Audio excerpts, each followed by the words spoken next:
Baik, selamat siang Ibu dosen dan teman-teman semuanya.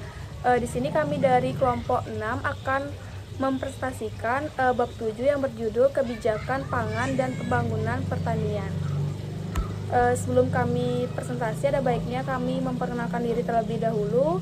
Perkenalkan, nama saya Niputu Indah Julianti dengan NIM belakang 1152. Selanjutnya ada Kadek Dwi Pramesti dengan NIM belakang 1185 dan Gema Purnamasari dengan NIM belakang 1188.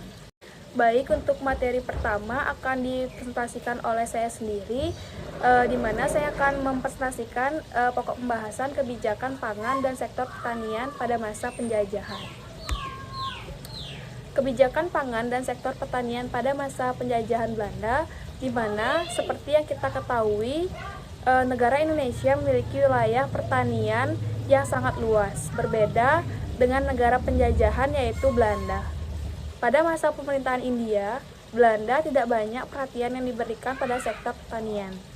Hal ini tidak lepas dengan sistem perekonomian Belanda, yakni kapitalis.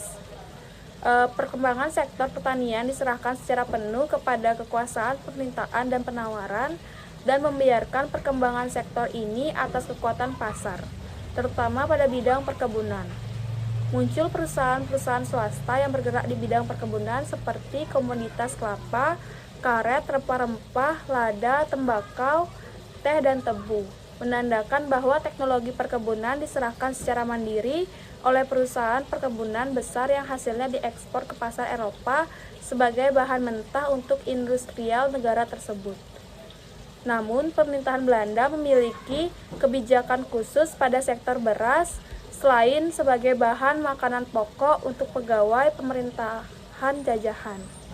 Beras digunakan untuk membayar upah pegawai swasta. Tahun 1911, ekspor beras dilarang dan pajak tanah diturunkan agar harga beras di dalam negeri tetap stabil. Dalam bidang produksi, pemerintahan Hindia Belanda menggunakan kebijakan olive flag, yakni program untuk menyebarluaskan cara-cara bertani yang baik. Namun, program semacam ini memiliki jangkauan yang sangat terbatas. Pada tahun 1933, impor beras diawasi dengan pemberian lisensi dan pengawasan langsung dari pemerintahan. Selain itu, pemerintah mengalahkan perdagangan beras antar pulau atau antar provinsi. Hal ini bertujuan agar persediaan beras stabil dan tidak membuat kenaikan biaya hidup di kota besar. Menjelang tahun 1939, dibentuknya suatu badan pemerintahan khusus melaksanakan dan mengawasi kebijakan pemerintahan dalam bidang pemasaran beras yang bernama Stichting Head Puddings Millet Funds atau PMF. Badan ini merupakan pendahulu Bulog yang bertugas mengendalikan di bidang pangan yang sangat penting pada pemerintahan Orde Baru.